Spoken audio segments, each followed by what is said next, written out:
¿Cuál sería la estrategia de Putin en este momento? Si podría estar ya enviando mucha tropa, muchos vehículos, se habla incluso de decenas de miles de soldados rusos que se acercan a Ucrania para un golpe final y ya acabar con la guerra y se acabó todo este problema. ¿Sería ahora el momento para que Putin diera de tajo y acabara con la guerra o esperaría que Occidente siga con este desgaste, Fernando?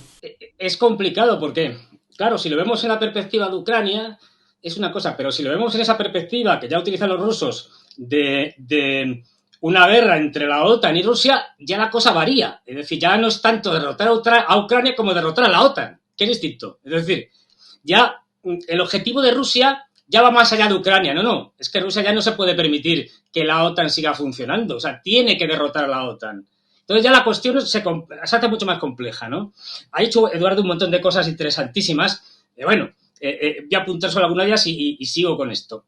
Porque en el tema de los Leopard y los intereses comerciales y demás, es que, claro, no olvidemos una cosa, que uno de los objetivos de Estados Unidos, que por el momento es el gran beneficiario de todo este desastre, es desindustrializar a Alemania y de paso a Europa. Con lo cual, si una de sus industrias punteras de gran tecnología, como es la armamentística, la mandas a Ucrania y aparecen por ahí, hecha un desastre con tripulaciones ardiendo y carros reventados, pues oye, un elemento más para favorecer esa desindustrialización. Ya digo, un apunte. Pero lo que tú decías, bueno, a ver, no sabemos, obviamente, qué es lo que va a hacer Putin y qué le está diciendo el Estado Mayor, etcétera.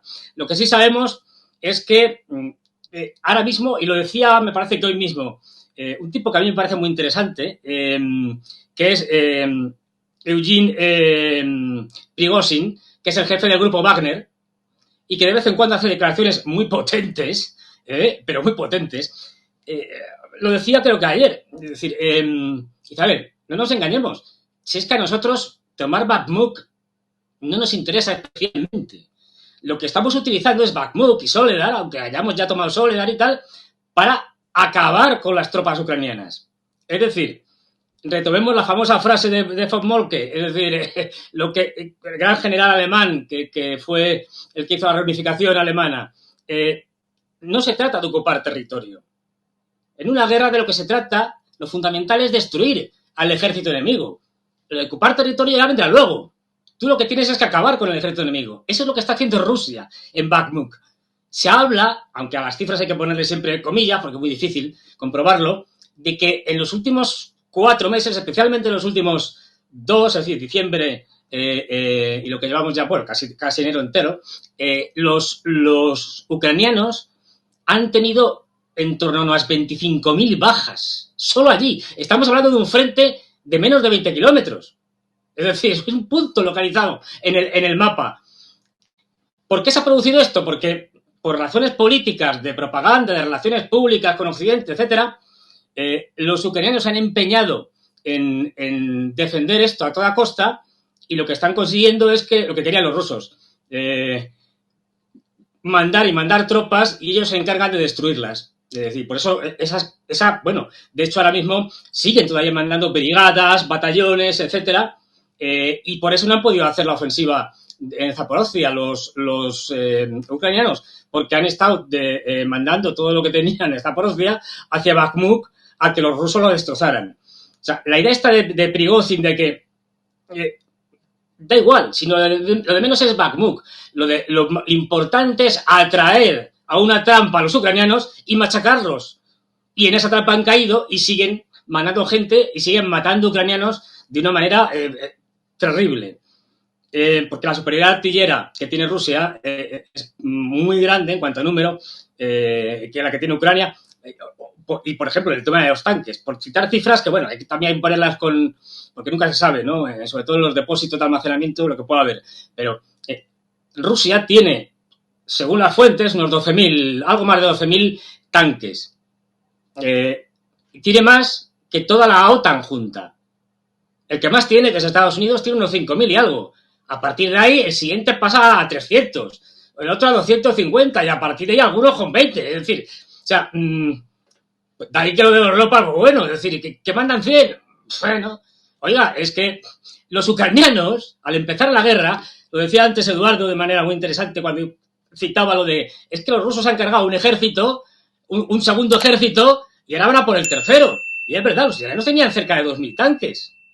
Ojo, que no sé, era un ejército muy potente. De esos 2.000 tanques de época soviética, ya no queda nada. Por eso hay que mandar a los Leopard. Porque se los han destrozado todos. Es decir, ojo, es decir, y el ejército ucraniano, a ver, dentro de ciertas limitaciones, pero está combatiendo. Es decir, que cosa que no harían el resto de los ejércitos europeos. Ya lo digo de antemano. O sea, Fernando, como vinieran los... Sí. Fernando, dime. Tú dije, esto que estás diciendo es que de verdad lo caricaturizas de una forma tan inteligente que a veces no puedo aguantar la risa. Oye, tú dijiste que que el gobierno de Ucrania en este momento estaba a tortazos. O sea, que se están peleando entre ellos los propios demonios. Déjame especular. Shadi me acaba de pasar una información, antes se decía un cable, ¿no? De que está saliendo una cosa de los Panama Papers como una offshore de lavado de dinero de Zelensky. Y esto me hace pensar que ¿no será que en esta maquiavélica operación de Occidente ahora quieran derrocar a Zelensky, poner a alguien más y después decir, no, es que Zelensky estaba loco y entonces, bueno, pues hacen las paces con Rusia y se acabó y negocian y ya se acabó el negocio y un año de estar ahí vendiendo y jalándose, porque lo que tú dijiste de que en este momento están a tortas, ¿por qué están a tortas, no? O sea, ¿por qué se están peleando entre ellos mismos? Y si Occidente también le está picando y ahora es posible que se destape un escándalo de corrupción de Zelensky, que obviamente los Panama Papers pues están financiados siempre, esas filtraciones no son de libertad de expresión, sino son malintencionadas. Entonces, a ver, ¿cómo lo ves, Fernando?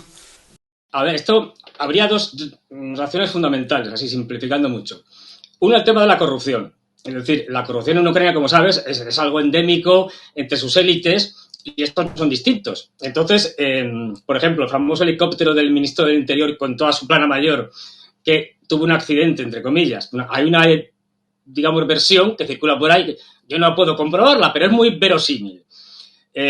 Como bien se sabe, esto se sabe, el tráfico de armas que están yendo hacia Ucrania, es decir, el tráfico ilegal que están haciendo los propios militares, los políticos ucranianos con la connivencia de los norteamericanos, etcétera y tal, en el mercado negro de armas es enorme. Entonces, digamos que de esto, los que estaban sacando la gran tajada eran los servicios secretos ucranianos, el SBU, y los militares. Entonces, el Ministerio del Interior, que lo sabía, dijo, oye, yo también quiero parte de esta corrupción y tal. Entonces, le dieron un cacho al principio, pero según parece, vieron los del SBU y los militares que esto de tener que repartir entre tantos no era rentable.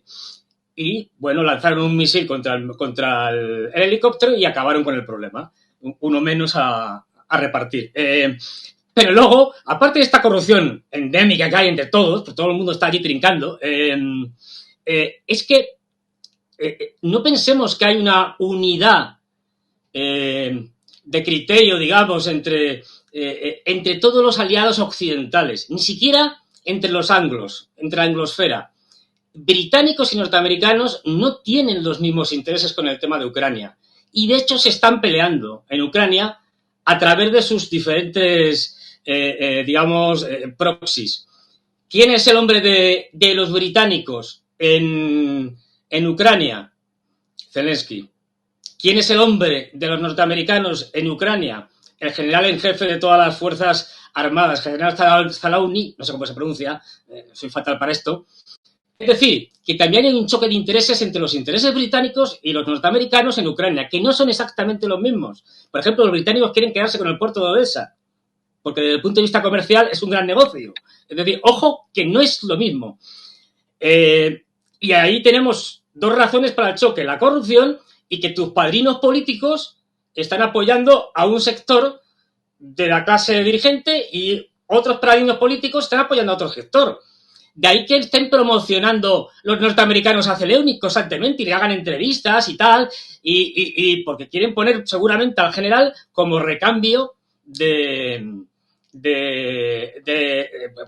Zelensky, que está ya muy quemado. Es decir, ojo, que el mismo Zelensky dijo, me parece que fue en Newsweek, no recuerdo ahora bien, que para realizar una ofensiva de primavera-verano, el ejército ucraniano necesitaba al menos 600 tanques. 600. Esto está puesto por escrito. Lo digo para relativizar todo el tema de los Leopard. No le van a dar 600 tanques ni borrachos. Es decir, entonces, claro, no, es verdad, es que no. Es decir, ahora ¿qué pasa? Es decir, lo que tenemos es eso, que como... y esto es otra cosa, mira, muy importante también. Los americanos lo que pretenden es desangrar a los rusos lo máximo posible desde el punto de vista económico, militar, etcétera. Pero no quieren que ganen los ucranianos. Y dices, ¿cómo? ¿Y esto cómo es posible? Me explico. Como digo, el objetivo es desangrarlo, porque los americanos saben que si imaginemos que yo qué sé, un milagro por ahí que hay, y los ucranianos van ganando, echan a los rusos de toda la zona que va desde Gerson hasta el Donbass, y los rusos no ven posibilidad de recuperar eso. La guerra se ha acabado. Un misil estratégico nuclear y los norteamericanos dicen, señores europeos, os dejamos ahí con el desastre y yo llego a un acuerdo con los rusos, pero en 2 minutos. Y se acabó la tontería. Ojo, porque saben perfectamente que la doctrina militar rusa está que en el caso de no poder defender una parte del territorio ruso o que el Estado ruso peligre, está legitimado para poder usar misiles nucleares. Y cuando estamos hablando de Gerson a Donetsk, para los rusos eso ya es territorio ruso, no lo olvidemos. Que se hicieron los referéndums en septiembre, eso es territorio ruso. No lo pueden perder. Desde el punto de vista constitucional, están obligados a defenderlo hasta el final y a no perder ni un milímetro. Es decir, los americanos esto lo saben. Su objetivo, por lo tanto, no es que gane Ucrania. Aunque los ucranianos en algún momento, no sé cuándo, los dejarán tirados y con un país devastado. Es decir, su objetivo es sangrar a los rusos lo máximo posible. O sea, desde el punto de vista militar. Y a Europa, en un segundo nivel, desangrar a Europa económicamente, que es un competidor comercial, no lo olvidemos. Es decir, y que además, de paso, le haces daño a los chinos, porque como bien decía Eduardo, es que estamos en una guerra global y tenemos un montón de sitios donde se está luchando. El principal mercado de China es Europa, con lo cual una Europa empobrecida hace daño a los chinos. Es decir, o sea, que no olvidemos eso. Y más ahora que están saliendo de la política del COVID cero y que están empezando a consumir más, a producir más, etcétera. Es decir, ojo, porque se juntan muchas cosas y se está peleando a muchos niveles y, desde luego, hay un claro perdedor o unos claros perdedores. Ucrania, eso está claro, ni siquiera sabemos si va a proseguir como Estado, lo más seguro es que desaparezca como Estado, o como muchos en torno a Kiev creen una especie de Estado tapón, ilusorio, es decir, y toda Europa. Es decir, es que las imágenes que estamos viendo en Ucrania son tremendas, de ciudades destruidas que recuerdan a la Primera Guerra Mundial. Yo hay imágenes que me acuerdo y cuando veo las fotos de Ypres, donde se hicieron las famosas 4 batallas de Ypres, es decir, que quedó, es una ciudad, yo la he visitado, ya está hecha de nuevo, pero es una ciudad que quedó plana, que solo veías el trazado de las calles. Es que esto lo estamos viendo ya en Ucrania. Esto, si sigue adelante, lo vamos a ver en otros países de Europa, porque los británicos, junto con polacos, lituanos, etcétera, bálticos, quieren que el escenario del conflicto se extienda a otros países. ¿Para qué? Es decir, para acabar con Europa. No olvides que los polacos sirven a los norteamericanos, igual que los bálticos. Son su quinta columna aquí. Con lo cual, los polacos estarían encantados, por un lado, de ver una Europa arrasada y especialmente una Alemania arrasada, porque ellos pasarían a ser el gran, digamos, guardián o el gran policía europeo de los norteamericanos. De hecho, les están mandando desde gas de Noruega hasta todo tipo de armamento. Es decir, los polacos son su quinta columna desde hace mucho de los norteamericanos.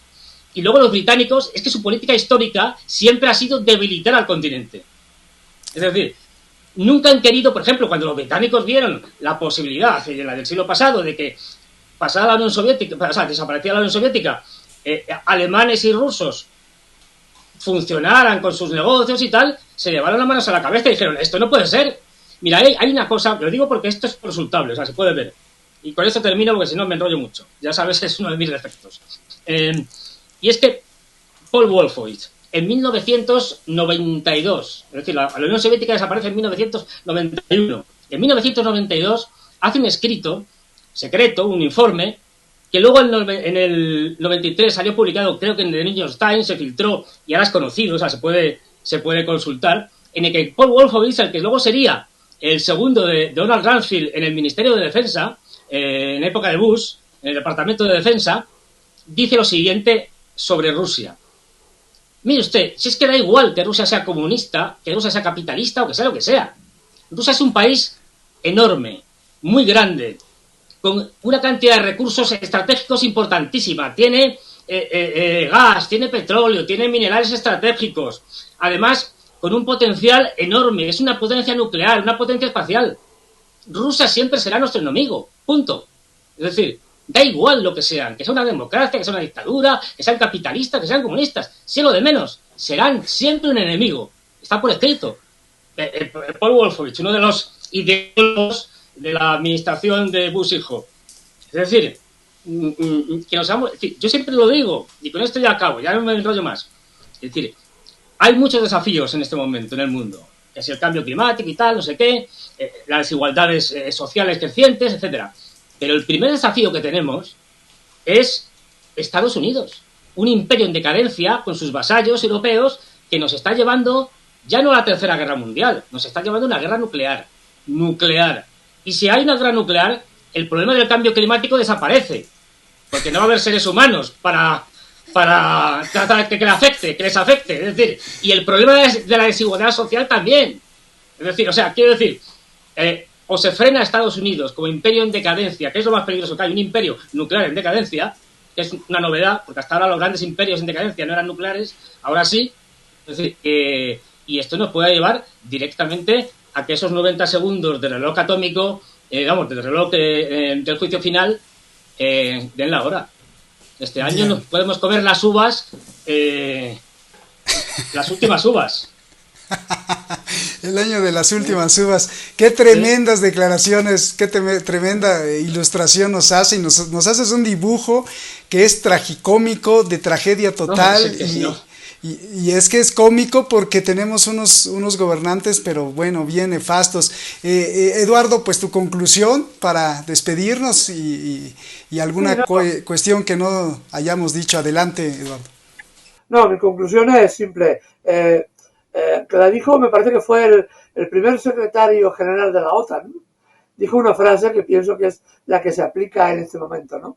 El objetivo de la OTAN es mantener a Rusia fuera, a los estadounidenses dentro y a la Unión Europea debajo.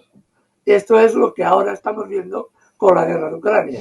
Había que mantener a Rusia fuera del ámbito europeo, tenerla marginada, Estados Unidos, el centro, mandando y dirigiendo, y Europa subyugada a los pies de Estados Unidos. Esto es lo que tenemos ahora. Y un último apunte por el tema de la corrupción. La corrupción en Ucrania es endémica. Eso ya lo sabíamos desde hace mucho. Pero yo adelanto un dato. En 2014 crean los norteamericanos una oficina nacional contra la corrupción. Se llama en el acrónimo, era NABU, me parece que se llama.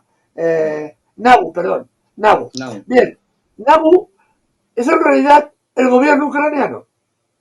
Fíjense, una oficina que supuestamente tenía que velar por la limpieza del gobierno ucraniano, porque todo el mundo sabía que era corrupto hasta las entretelas, realmente ha sido y es el gobierno ucraniano el que ha definido la política interior de Ucrania. Ha sido Norteamérica la que ha definido esto. Fijaos tal lo que es la cosa, que este organismo fue denunciado al Tribunal Supremo Ucraniano, que dictaminó que efectivamente era un organismo anticonstitucional, porque era un país extranjero instalado en el Ejecutivo ucraniano que mandaba sobre el Ejecutivo. Eso lo dijo el Tribunal Supremo de Ucrania. Bien, el señor Zelensky ordenó la expulsión del presidente del Tribunal Supremo, que fue expulsado. El hombre, el juez, reclamó legalmente y en un juicio posterior ganó. Es decir, los jueces dictaminaron que él tenía razón y que no podía ser expulsado ni de su cargo y que además tenía razón en lo que había dictaminado el Tribunal Supremo. Acto seguido, el señor tuvo que huir a Austria con su familia porque si no era asesinado. Esto es el relato de esta oficina contra la corrupción que ahora parece que va a limpiar las entretelas. Es normal que cuando un país, un régimen, porque esto no es un país ni es un Estado, es un régimen, pierde la guerra, se produce la noche de los cuchillos largos. Esto es una cosa que ya preveíamos. De verdad que ya lo hemos dicho también en algún otro programa, ¿no? Era cuestión de tiempo que evidentemente se acuchillaran entre ellos y unos sustituyeran a otros. El problema es que el sustituto puede ser incluso peor que el que hay ahora. Primero porque no es ni menos corrupto, porque es más corrupto igual, y segundo porque está puesto a dedo por los Estados Unidos para mantener este Armagedón que se está organizando, ¿no? Esto podría ser otra interpretación, podría ser un intento de cambiar al personaje para llegar a un arreglo militar político. Desde mi punto de vista todavía no están dadas las condiciones para esto. Es decir, Rusia tendría que haber avanzado mucho más para llegar a este tipo de entente. Así que mucho me temo que si se produce el cambio del señor, me perdonarán, de este payaso presidente, y no es ningún insulto, porque era un payaso, su oficio era ese, es un payaso presidente, el sustituto por el general en jefe de Estado Mayor, no creo que implique necesariamente una cosa buena, sino más de lo mismo, ¿no? Solamente esperemos que no sé cómo ni cuándo entre algo de racionalidad por algún sitio, por alguna luz. Yo esperaba, en fin, que incluso podría haber participado el Papa como mediador del conflicto, pero parece que la Iglesia Católica está haciendo otros números. Está apoyando ahora a la Iglesia Ortodoxa ucraniana, dirigida por Zelensky, porque piensa que puede obtener unos réditos en cuanto a futuros cristianos, ¿no? Que se acerquen al rito romano más que al rito ortodoxo de Moscú. Que incluso el Vaticano puede llegar a tener esta reflexión, ¿no? Ganar unos cuantos adeptos y en lugar de mediar en este proceso y llegar y ayudar a una mediación en el conflicto, ¿no? Pero realmente hay pocos activos, en este momento concreto, hay pocos activos de esta realidad. Así que, bueno, esto es lo que tenemos. Yo lo único que digo siempre es que si no son los pueblos, y yo pienso, estuvimos en París el otro día, en la gran manifestación de París, siento envidia personal de ser francés, de no ser francés, mejor dicho, porque cuando ves a la gente joven manifestándose a centenares de miles, a gente reivindicando sus pensiones y que no a la guerra, porque la guerra, el gobierno francés va a destinar 30.000 millones más a la guerra a cambio a costa de las pensiones, uno ve esas cosas y realmente se anima. Es una pena no haber participado directamente en la manifestación, pero la seguimos desde Cataluña con muchísima atención, porque era un elemento que ayuda, ¿no? Que dice, aún hay esperanza de que los pueblos se movilicen y paren esta locura, ¿no? Pero bueno, aquí estamos. Eduardo, te decía que estás a tiempo porque España también va a mandar tanques y bueno, el problema es que no sabe cuántos tanques va a mandar para que salgas allá con tu... Sabemos que son 14. Eso es lo que... prometido el gobierno ahora. Pero solamente un detalle quiero añadir. Si esos carros llegan a Ucrania, como decía Fernando, tienen un periplo largo, no, larguísimo, tienen que llegar por vía marítima a la península, saltando de Ceuta y Melilla, atravesarán la península, embarcarán posiblemente en Pontevedra, La Coruña, en Galicia, saldrán por mar, llegarán a Francia o a Estonia, no sabemos todavía. Si llegan a Francia, han de atravesar toda Europa y llegar al frente ucraniano. Realmente tienen un largo periplo, pero que estas armas desgraciadamente no podrán ser usadas por los ucranianos y fácilmente serán tropas españolas las que los manejen. En ese momento, según el derecho internacional, España podríamos decir que está en guerra con Rusia. Y esto es también una realidad que los políticos españoles ninguno quiere oír hablar de este tema cuando es especialmente grave para nosotros. Por supuesto, y por supuesto porque son las vidas humanas. Solo antes de ir con Fernando, escoge una palabra, Eduardo, para que sea la cereza del pastel. Una palabra, ¿cuál escoges? Horror. Horror. Bien, sin palabras, ahora sí, sin palabras, horror. Genial. Tu conclusión, Fernando, por favor. Muy rápido, mira, me acaban de mandar un mensaje en lo que me dicen lo siguiente de los tanques españoles. La fuente es una buena fuente, ya te lo digo. Los Leopard que tenemos son muy antiguos, se almacenaron en la base de casetas, se han intentado vender de segunda mano, pero no ha habido manera, o sea, no nos ha comprado nadie. Es decir, pero dice, ojo, es decir, son chatarra directamente, dice, ahora bien, si los alemanes nos dan todos los enormes cantidades de repuestos que necesitamos, en un mes pueden estar funcionando. Pero nos tienen que dar los repuestos, es decir, pero esto ya decir, dice, depende de lo que nos quieran dar los alemanes. O sea que, para que veas todo para ir, pero la mayoría de los Leopard que van a mandar son piezas de museo. Le van a decir, oiga general, el cañón que me mandó no lleva hoyo, ¿no?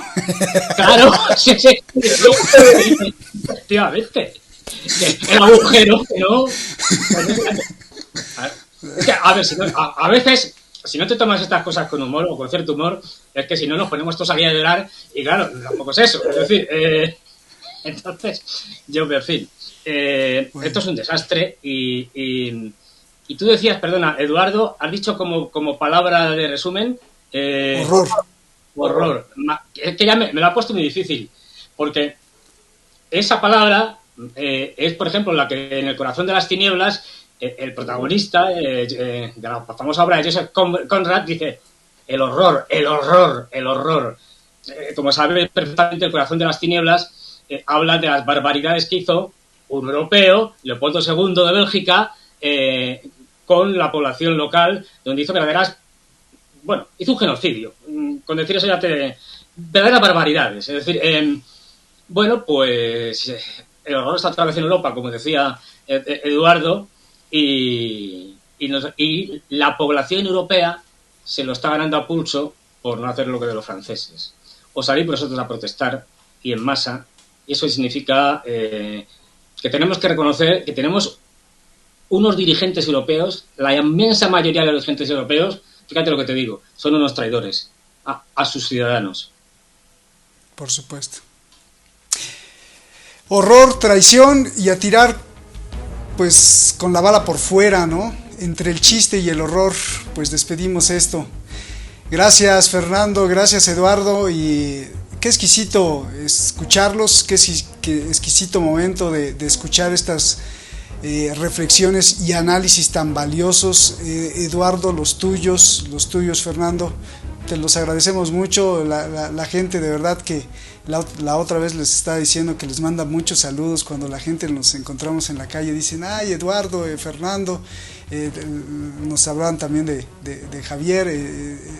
Es muy grato contar con ustedes y que pues sentir que no estamos solos en la búsqueda del conocimiento, en la búsqueda de saber qué realmente está pasando y cómo nos están engañando. Eduardo, muchísimas gracias. Fernando, un abrazo, gracias, y a usted que nos ve, a ti que nos ves, pues muchas gracias siempre. Estamos a sus órdenes siempre. Gracias, nos vemos, hasta la próxima. Hasta la próxima. Hasta luego.